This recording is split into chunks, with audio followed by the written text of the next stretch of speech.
大家好，我是夏妈。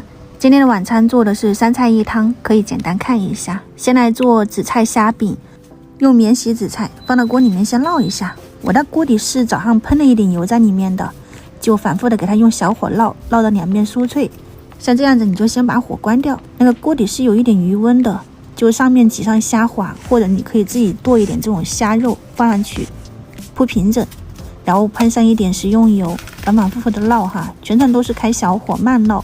其实如果你想要更香一点的话呢，这个油可以多放一点，像这样子两面焦香就可以出锅了。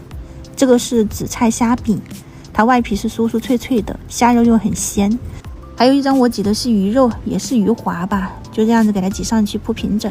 我现在吃不了虾，我就吃虾那个胃就有点疼。其实我觉得多点肉馅铺上去应该也还不错的，下一次有机会试一下。像这样子2种不同的口味紫菜饼就做好了，但这个要现做现吃，到后面的话呢，那个紫菜有点软了，它就有点嚼不动了。早上剩下来的番茄半个，给它切碎了以后放一点姜蒜，炒出汁水了以后就加入开水。然后里面的豆腐的话呢，就不要用那种老豆腐，用这种内酯豆腐，口感会比较嫩滑又很好喝。划成小块丢进去，你们轻放啊，不要学我。撒上一点盐、胡椒粉，再打上一个鸡蛋，淋上去以后关火，撒上葱花，今天的番茄鸡蛋豆腐汤就搞定了，很好喝又能消耗食材。这边再来炒2个菜，这是提前切好的辣椒、那个萝卜还有莴笋，就切成这种大片。水开丢进去，加点盐，喷上一点食用油，就烫个1分钟哈，就把它烫软就行了。这样的话呢，你炒起来就不那么费油，炒出来很清爽，也很快速的。然后这边我切的是那种猪肝，厚切一点。同样是这锅水，就稍微的给它煮2分钟。你可以放一点葱姜米酒这一些，煮好了又捞出来洗干净。锅里面热油，放入姜蒜末，倒入猪肝，给它翻好均匀，煎一下哈，干煎。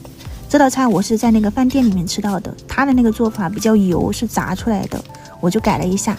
煎香了你就倒入辣椒粉，这个辣都看自己哈。在锅边淋上一点米酒，少量的清水，焖煮1小会儿。出锅之前撒上这种大蒜的根部，然后盐啊、味精、酱油、生抽，然后一点点那个五香粉，翻好均匀。出锅前撒上大蒜叶，今天的香辣猪肝就搞定了。它吃起来不嫩的哈，它是有点老的那种焦香的。